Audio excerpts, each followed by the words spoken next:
It only took 2 days, the first 2 days of the month, to reach our average amount of days in the 80s for October. October usually has a couple. As you can see, we've already matched that amount with obviously at least another day to go before things start to switch up. The most that October's ever seen on record in Rockford, 1947 had 13 days in the 80s or hotter.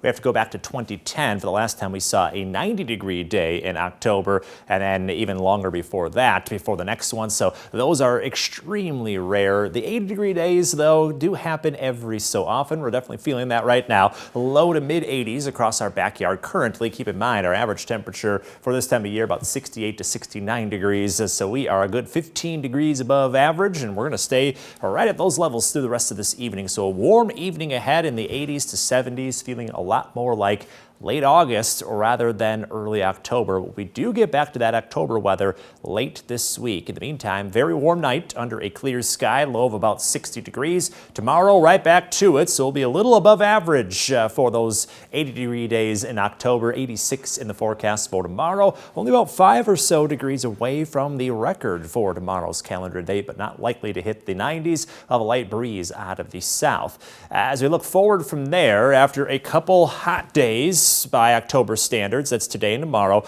we get a little closer to average on Wednesday. You can see we're transitioning in the middle of the week. Then we're on the opposite end of the extreme going into the weekend. That's about a 30-degree swing between Tuesday and Friday, and it's because of a series of cold fronts. So one comes through by late Wednesday. As you can see, it pushes some showers, possibly a couple storms our way going into Wednesday evening. Front then clears the area into Thursday morning. So we're cool, but not quite back down to where we typically are this time of year.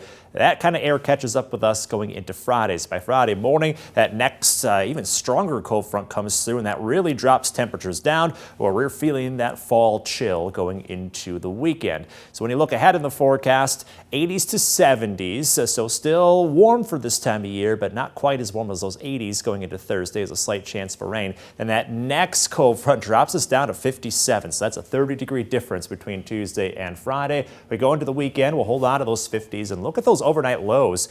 They're down into the 30s starting Saturday night, so that could have put us near frosty territory this weekend. In your most accurate 10-day forecast, we do heat back up next week. Not to the 80s, but we don't have to say goodbye to the 70s just yet. We see those looming in that 10-day forecast.